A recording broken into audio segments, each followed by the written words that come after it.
What up here? Hold on. Let me turn on my music maybe a little bit. I'll be able to hear you a little better here. There we go. All right. All right. Camera's out of the way. P's and B's done.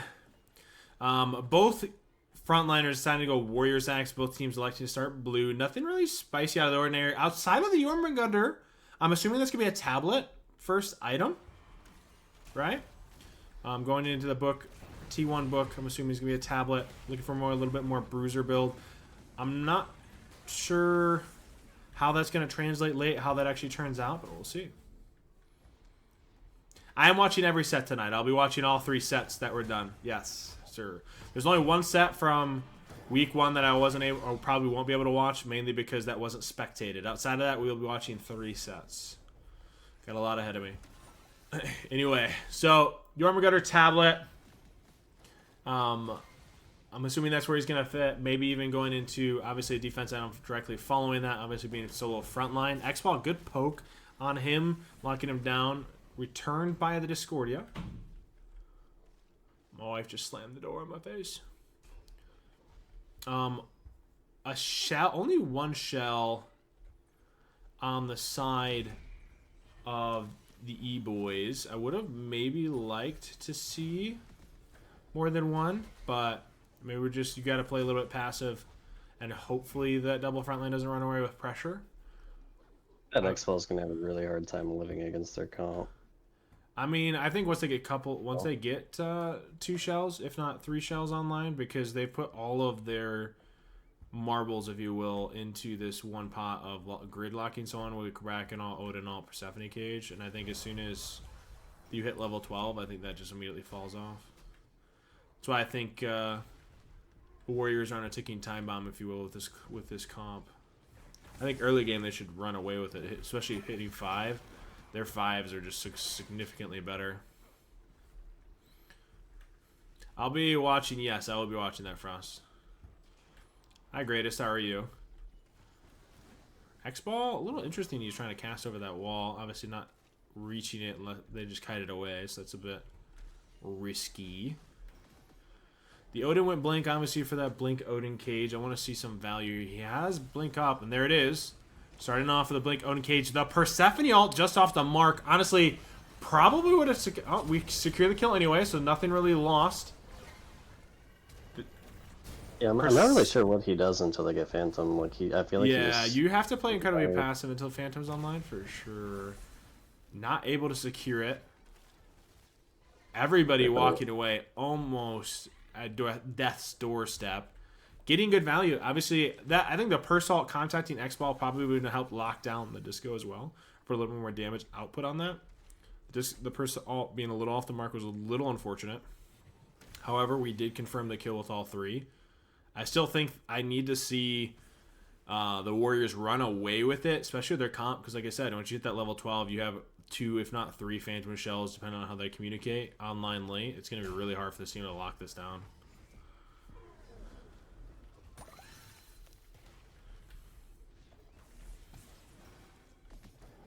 Like right now, I want to see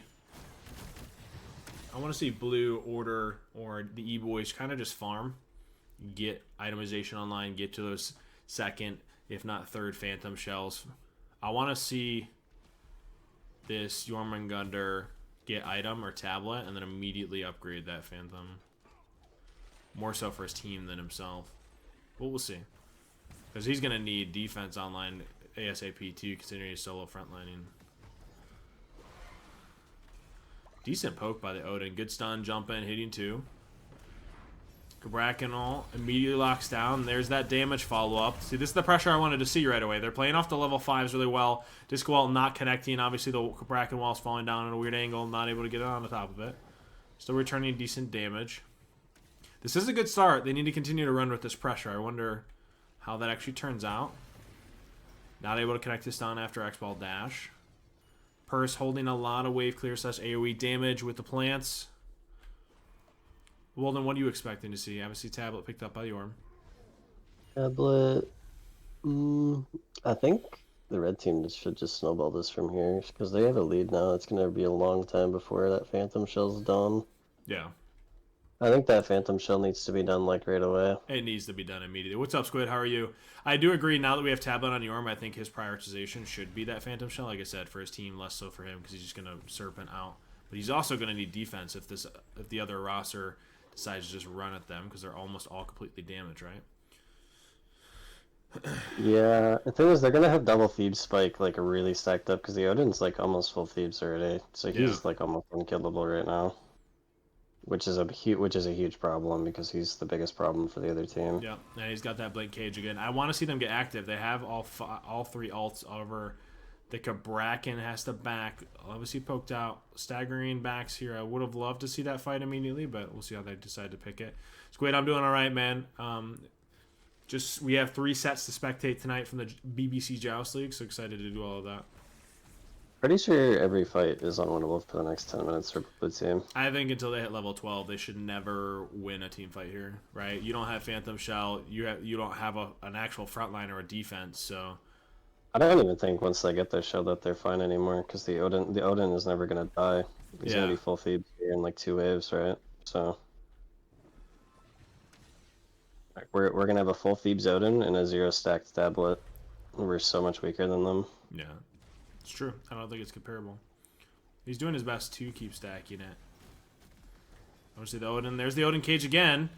He is able to break the cage wall, but the Cabrakan immediately follows up with yet another wall. Is it enough to finish that kill? The last auto attack by the Odin, really good, and picks up the Jormungandr. That is extremely unfortunate, considering Jormungandr ult was up. Maybe he just ults right away, creates some of that separation, but losing both, this is exactly what you want to see from this Warriors comp. Obviously running away with it, your early pressure until those Phantom Shells come online. They need to continue to build off this.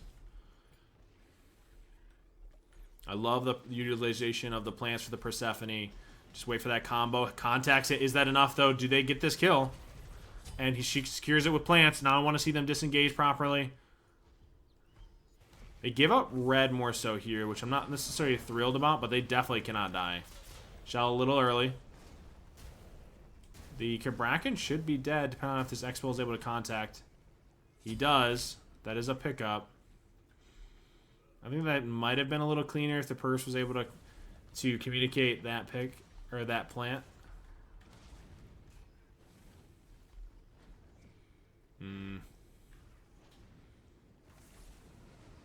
This tablet really coming true. Is that enough though? It actually picks it up as well.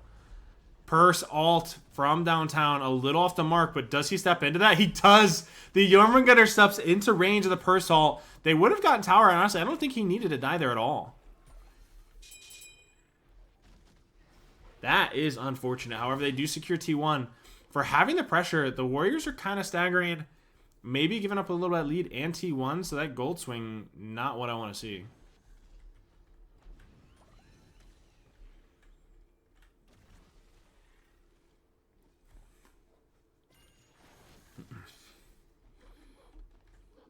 What's up, Cougar?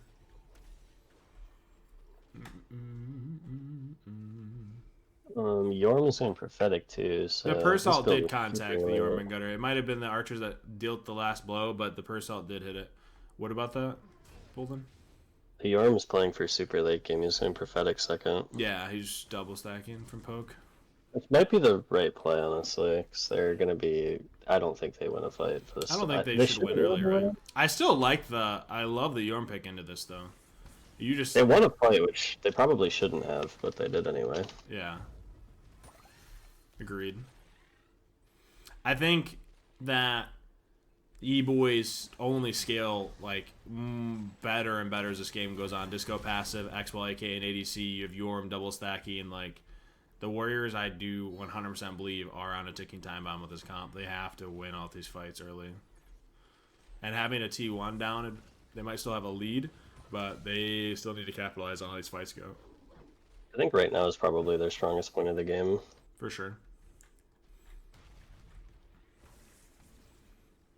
Honestly, if I'm the E-Boys, I'm actually decently excited about how this is going thus far. Obviously, KDs aren't really as exciting, but you have a T1, you're getting close. They're not substantially ahead of you via the Warriors and levels, obviously putting that into items or second relics. So I'm not upset at that at all. I'm more a little disappointed in the Warriors and how they decided to play that fight after getting that double pick and then getting chased down by the Yorm when he picked up Tablet was a little unfortunate. So X-Ball kind of free farming blue and now going to purple, getting some farm on. He is pinged out. Bracken doesn't have blinks. So there's no way to really catch him. He gets away with that scot-free.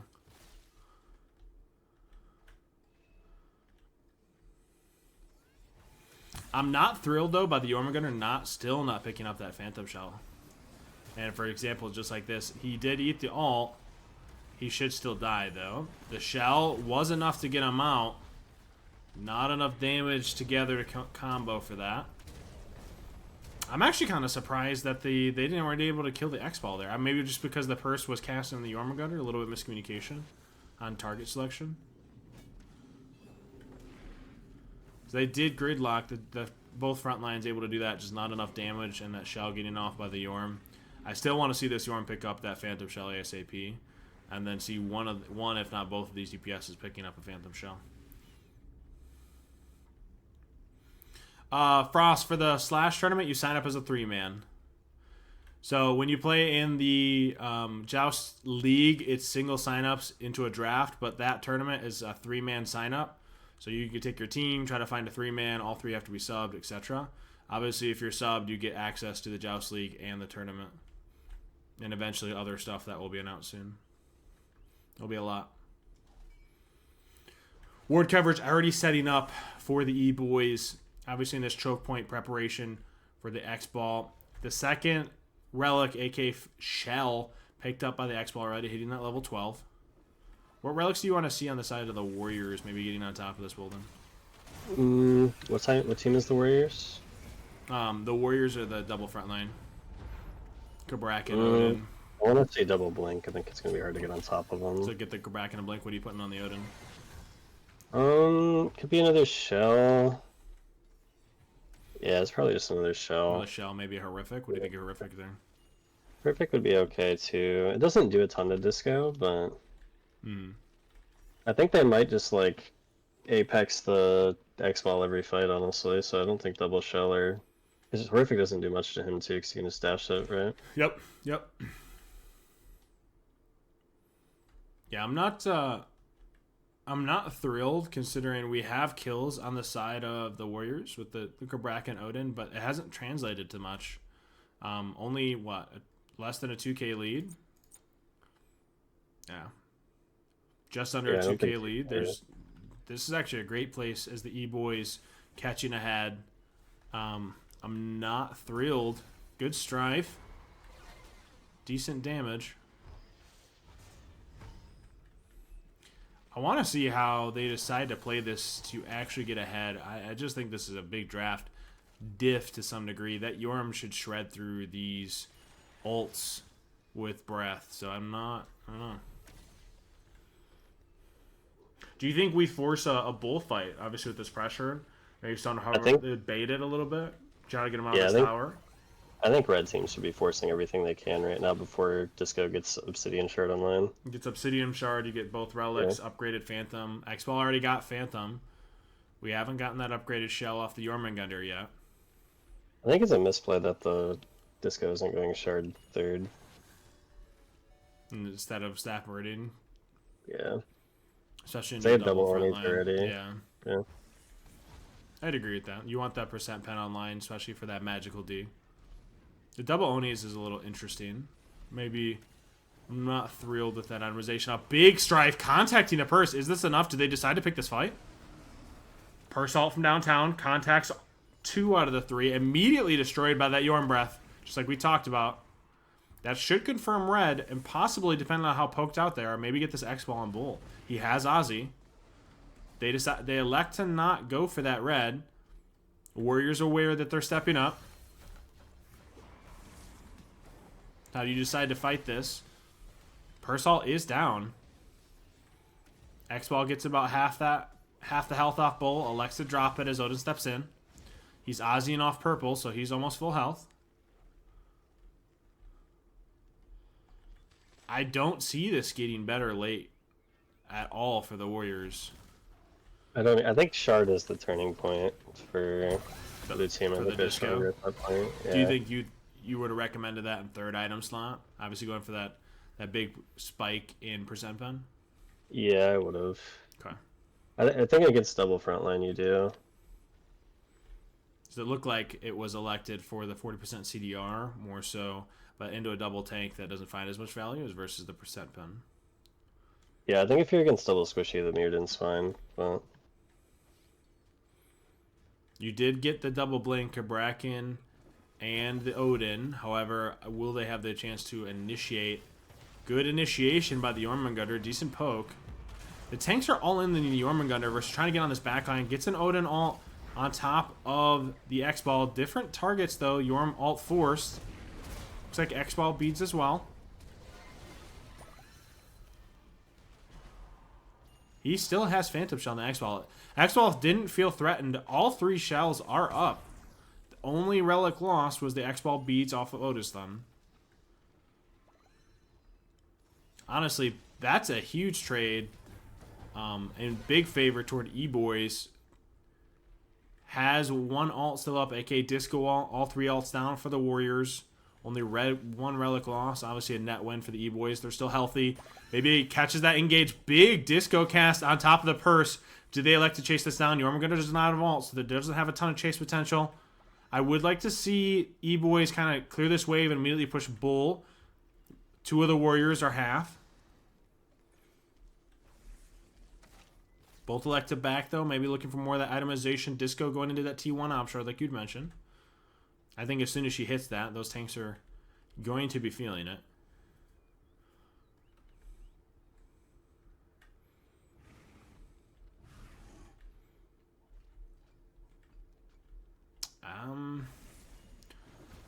execution online for the X-Ball is really important here. Last spike's probably Kins. He is facing into a mid guard on this Odin, which does not feel great. This Disco is getting good poke on the purse. I'm surprised that the purse is actually putting herself in range of the Disco.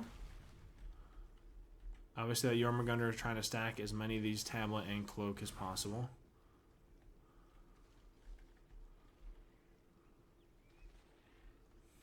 You got the Sunders their second relic. I guess they might want to blow up the Yorm. You have to do so quickly. That's like an all-in, hoping the Yorm Serpent doesn't get off. And honestly, as soon as he gets Cloak and he's got Onis, all of your damage is going to come from the magical for the most part, especially with his Odin build. Again, I think that's what you have to threaten, maybe more so with an Assassin, possible ADC pick versus just a Warrior. Especially if I'm going to go with Cabrakan, I would have liked to see that versus putting it all in on these cages. Now we have 2 Phantom Shells. I don't know if they ever get that value. This is quickly turning in favor of the E-Boys with itemization. Decent poke on this Jormungandr. Obviously still getting a range spit on. He has Phantom Shell. He elects to use it, and they double ult and immediately gets a ton of value. The Disco soloing the Persephone. Does she get out? Yorm CC / alt getting a ton of value. Odin able to pick up that kill. Now it's a 2v2. That Cabrakan honestly just going to die based off being left alone. I don't think that fight would have gone well, especially into the X-Ball without a ton of burst, without that Persephone alive and healthy. I'm surprised that Disco actually went for that 1v1. What do you think of that, Bolden? I'm not really sure why. I think the purse is playing just a little bit too far up in some of these fights. Do you get caught? Yeah, do you get caught by that Disco? I'm a little shocked that she put herself in that range. Star Sample, appreciate the raid. Hopefully you're streaming it well. I think it's kind of tough to 1v1 Disco's purse. It's just so much easier for her to avoid your damage. I find it more important / lack of value with the Cabrakan and Odin both ulting the X-Ball and him single Phantom Shell value walking through both. I think as soon as that happened, that fight goes so poorly for you versus actually forcing 2 at minimum. And even then, like I said, having 3 Phantom Shells on the other side and you guys both having cages without finding a pick via poke, I don't know if this ever goes well. And it only gets worse. X-Ball passive, Disco passive, Yorm going more bruiser than anything. This is a heavy weight on top of the Warriors of this draft. I agree the Yorm pick is very nice with that breath. Him sneaking around here, getting decent poke, forcing the Persephone dash. Obviously, Odin elects to go in, doing decent damage here, actually. Half health, Sunders, but now he's getting poked down. Obviously, X-Ball able to Ozzy through, because he is trying to frontline alone. Yorm trying to 1v1 in the back versus the Purse, forces her half health. Now comes back, recollapsing on the Cabrakan. Phantom Shelling, getting that pickup, and Bird. This is kind of going from bad to worse.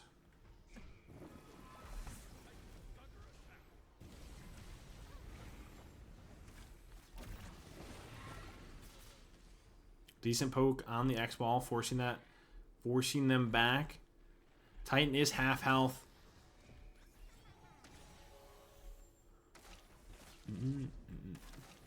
So it looks like they're just trying to chase down, trying to get something, a little value from this.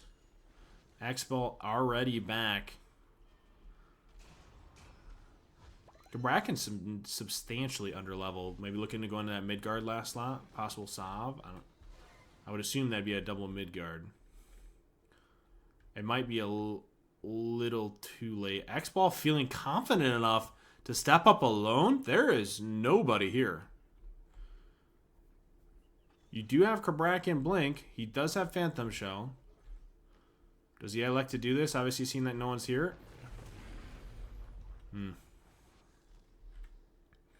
That's crazy that one player feels comfortable enough to step that high.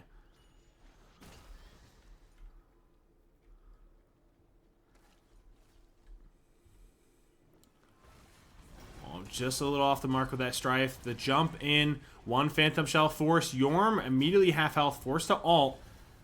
Big Strife by the Disco. Getting them off of that top of the X-Ball. Disco ult bounce. Coming back on the Odin. The Purse almost finishing that kill. Getting the kill. That's a 1-for-1 trade. Does the Cabrakan have enough to kill this Disco? The Shell immediately forced. Strife lit off the mark. Cabrakan kiting around. Waiting for cooldowns. Does the Odin reach here in time? Stuns the Jormungandr. Good knock-up immunity. It should be a 2-for-1 trade. Cabrakan has to be careful here. Should be dead. That's 2-for-1. The Disco is not healthy enough to really stand up and do much here. All ults down. Blink on the Cabrakan. I don't know if you get much here. You still have a wave pushing Titan. Cabrakan's going to have to clear that. They do, in turn, possibly get that Bird up and running. Put it into a 2v1 situation. I want to see them get a little aggressive and start staggering death timers. The Disco, obviously knowing she's got a Fire Wave near Titan, allowing herself to get a red here. Hi, Papamel. How are you? Jormungandr's done for 17. I need to see Warriors try to get aggressive here. Push. Try to stagger these death timers, if anything. I think is kind of their win condition. If they allow them to regroup and push, I don't think this goes well. We should see that out of the corner of the eye. That's her jump. Can we contact? Obviously, the Divine proc not allowing the Cabrakan to blink there. It's a little unfortunate. Odin jumped down. Cabrakan a little... It's that big movement speed. I was going to say he's a little out of place. Got chunked on a decent amount by that X-Ball. Swing to the side of the map. I'm assuming they're going to elect to try to pick it up. Sentry will recover, favoring the Warriors. Obviously sitting on Bull, so they know he's pulling this, along with the health bar of it. I'm surprised these mages are casting at each other pretty much unchecked. This Purse putting herself in position to get casted on by the Disco. Big cast by the Disco. Forcing relics and getting that ultimate and getting out safely. That is crazy that Persephone actually stepped up. I think that might be game. Oh, Cabrakan lives, actually. This could actually turn. They got a Phantom Shell out there, too. Odin might have just saved the game there. I do think him creating that separation, getting the Cabrakan out, possibly saves them the game. They still have the Shell. Jump a little off the mark. That Midgard procking, though. Sunder down. As long as they play with their health bars here and don't die, they should be okay. Cabrakan has to get out. And does. I think they just cast on this. There's no way. Yeah, they just all in here. And that's GG. Yeah, I liked what the Olden was doing. I feel like there was a little disconnect on the front lines. Dude, honestly, the first stepping up, trying to ult between the corridors in front of the Yorm and Disco getting full cast on top of the Persephone was costly. I don't even know, especially when they were poking each other. It wasn't like the Purse didn't know that Disco was there. So I don't, maybe a little bit miscommunication. Maybe they were yelling, we want to all in this, and the Persephone went for it. I don't know. Notable. Also, you have an Afro alt, aka Link. So I think this Serb is a little rough. I want to see how it's utilized and placed into this versus maybe other prio pick, etc. that was there, but we'll see. Another thing is, I think they can just they have really high damaging guardians. They can kill really early in the game. They go Phantom Shell immediately, which I think is not even a bad call. Yeah, that's a good idea. I think if they can get through the early game, that red team is a better comp. I agree. I think that a lot of that comes to itemization. I would like to say, incredibly noted, the big difference between the Yorm pick last game, not even electing to get Phantom Shell until after the X-Ball did, now elects to go Phantom Shell at start of game. Crazy adjustment. Obviously knowing that this team wants to more so all in with those Kraken Wall, Cerbalt, all of it kind of all in on whatever character. I'm assuming more so the front line. This Afro staying linked. I think what I'm interested to see is how we elect to get this wave clear. More often than not with Medusa Spit, Afro abilities, this wave clear should typically swing toward the E-Boys. However, it's not, mainly because Afro is more so casting at the Warriors. This is game 2, Joust, man. Game number 2. Game number 1 went to the E-Boys, a.k.a. Squid, Shaka, and Kai. The Warriors feeling a little under pressure. Able to get a big stun there. Is it enough to contact? Big kiss by the Afro, making sure Serb doesn't get any kind of cast onto that Chiron. And immediately damage returned. Interesting that he still feels comfortable. Obviously, with the Afro healing, that is the big value off Afro. Being able to sustain up your teammates. Doing really well. That kiss on that Serb on Medusa dash in. Medusa dashing wave for the wave clear. Going to purple. They should hit 5s first. Now, a double tainted versus any other starter on these Guardians. What's your thought process on that? Tainted at least for 1. I don't mind it on both. I think anti-heal is going to be extremely valuable for them. They also have the innate with the Serb, so... Yeah. Okay. I think if they get a Pestilence here, second item, they should just be good on one of their Guardians. On one of their Guardians? Is there any particular one you want to see it on? Good flick by the Kraken to not get stunned by the Medusa. However, it was enough damage along with Medusa stun, feeling confident enough with that Afro Link and the Afro ult to immediately immune most of that damage. And the final, any kill threshold right there. Really well done. Shell and Afro ult allowing the Medusa to play extremely aggressive. Honestly, this is what I was afraid of right away. It almost feels comp diff all over again, right? Like, you never, even with that all in, it's just going to be, most of it's mitigated by the Afro ult. Then a Shell, this ADC is allowed to play aggressive right away versus even having to get to late game. I love what they're able to do with that. I kind of feel like the Warriors are playing on a back foot. Now I want to see how they actually maybe adjust their gameplay. Who do you think they go after? Maybe force Afro's hand forcing that target? Do you force the ADC? What do you think's their win condition here, Bolden? With the ADC or with the Afro going damage, I think that should probably be their prime target. Okay. It's probably just the easiest one to kill right now. Maybe on the Medusa without the beads, but I think their prime target should be Afro. Maybe try to look for the Medusa until their beads are back up, though. Okay. It's going to be hard, though, because they don't have a ton of... They're going to have to time the Kraken stun into the Cerbalt so they actually get value from it. But like we mentioned earlier, they do have that Phantom Shell right away, so they have to find value. If they force one fight, I think they need to force Relics, disengage, and then immediately, upon ult timers, be forcing that second fight, knowing those Relics are down, right? It's going to be kind of that stair-step of fights, right? Knowing they need to get the value off Relics, back up, and then go for that second fight. Oh, a little bit of a 1v1 on the ADCs. ADC trade favoring the Hachi range ones. Not by much, though. A little bit spicy from Little Trill and Squid.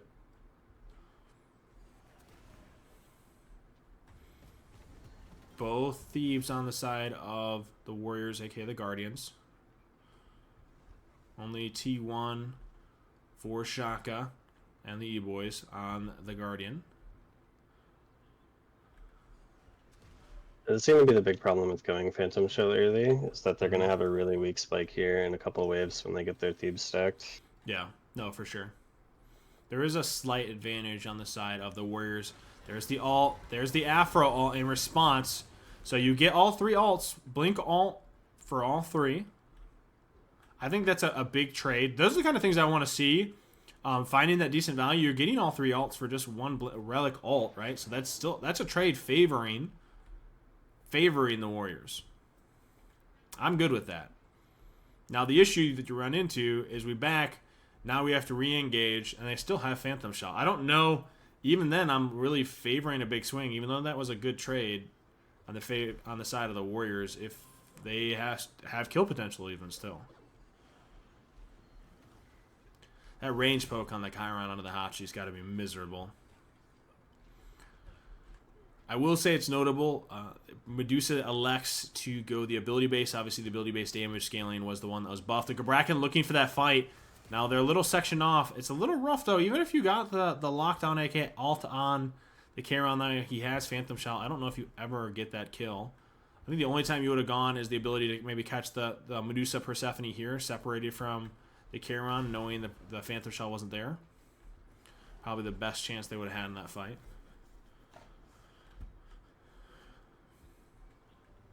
Kiss a little off the mark for that stun. That would have been really decent damage onto the Hachi. Maybe put him at half health there.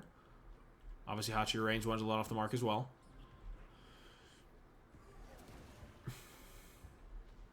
Use the Witch King because of Halloween. Again, there's another alt. So I like how active the Serb is. Immediately alting.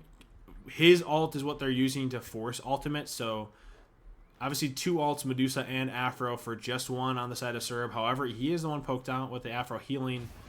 Now they have to find this all in. And I think I'm not necessarily thrilled. The Gabrakan hovering around. Gabrakan, he has no ability to get follow-up there because they're sectioned off. Target section a little off the mark. And they should be able to confirm that. The Cabal, I wish... I think that was just a definite miscommunication. Swinging that, cutting his whole team off from either target. He's on 2 while his teammates are on the Chiron. A little unfortunate. And they're picking up Bull. Now, I wonder if they're able... Obviously, with the Afro sustain, I wonder if they're able to do this pretty freely, but... Does the Serb even get in range? I'm assuming not. That should be pretty much free. That is really well done on the side of the E-Boys. And they're not even substantially poked out because of the Afro link and healing. Yeah, I don't... That's just a little unfortunate. I think the miscommunication on the Gabrakan stepping into that corridor, that ultimate section off his team versus really trapping anything. And even if they did, I think they still had Phantom Shell, so there wasn't really any threat on the side of the E-Boys. It needs to be really tough to come back against the Afro comp here. Yeah. I don't know if there's like, I'm just like thinking in my head, if I'm in the Warrior shoes, what my play is. Like, they have a Phantom Shell already online. We haven't really even forced it for the most part. We're getting poked out obviously by the range Charon onto the Hachi. Afro Link always up. We're getting the ultimates. They do catch. Medusa ult right away. That Gabrakan, unfortunately petrified, not able to get anything and completely sectioned off from his team. That, not at all what I want to see. Charon ulting. Should immediately just forge Hashi ult. And does. That should be T1.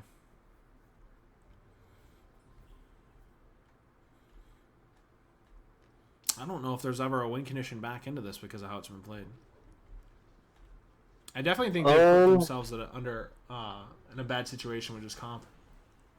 Yeah, I think they did too. I think the big problem with Cerberus is there's so many ways to counter him. I think he's just pretty much the Serbs kind of just makes it a 2v3 for the most part. I will say though, for as much as it's not a great pick, he has been finding decent value with his alts in getting 2 to 3 alts here.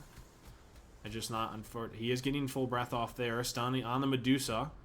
Fortunately, just not enough. They're incredibly under-leveled. Root on top. Good kiss by the Afro. Bird's a little off the mark, but it doesn't really matter because that is more than enough damage. Body blocked by the melees. Melee minions. This is game 2, Russ. Game 2. E-Boys won game 1, and they're currently in the lead for game 2. This is set number 1 of 3 sets we're watching tonight. Medusa alt contacting enough. Charon getting in trade, though. Do they elect to push Bird? They don't. They elect to back off. Hachi, a quarter health. They're just deciding to go buffs, get that farm up. I'm assuming more so because Medusa has second relic being level 12.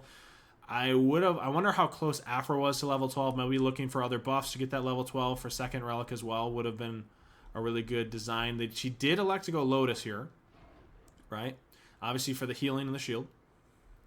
I like it a lot, actually. Yeah, I like this pickup, especially how she's prioritizing being hooked to this Medusa. The healing, obviously that hookup, really good value. Let me back up here, I'm sorry. Rushwind with the rate of 29. Hopefully you're streaming well, man. Appreciate you, dude. For those of you who don't know, Rushwind was picked up. Obviously, welcome him to the BBC group of streamers. Feel free to please give him the big shout out and support for that. We'll be rating him and including him in the group of streamers that will be on that 24/7 raid team. So, welcome, Rush. Appreciate you, man. Now, again, I don't know. You have second relic on the Medusa. You have Beats Aegis. You don't have second relic on the Afro. However, the Berserb did jump in. That should be just a pickup, right? No mobility, Yeah, good ult in response. Good immune. It ult before he ults, which I'm not a huge fan of, but... Now the Cabraken's a little out of place. Serb trying to get any kind of trade with this Cabraken. Cabraken should just be dead. Yeah. Serb should still get out with that jump, and it doesn't. That is a 2 for 1, or 2 for 0. Rephrase that. He used the last of his mana to throw that spit there. Glad to hear it went well, Rush. Been up since 4 a.m. Jeez, go get some sleep, dude. That should be free bull.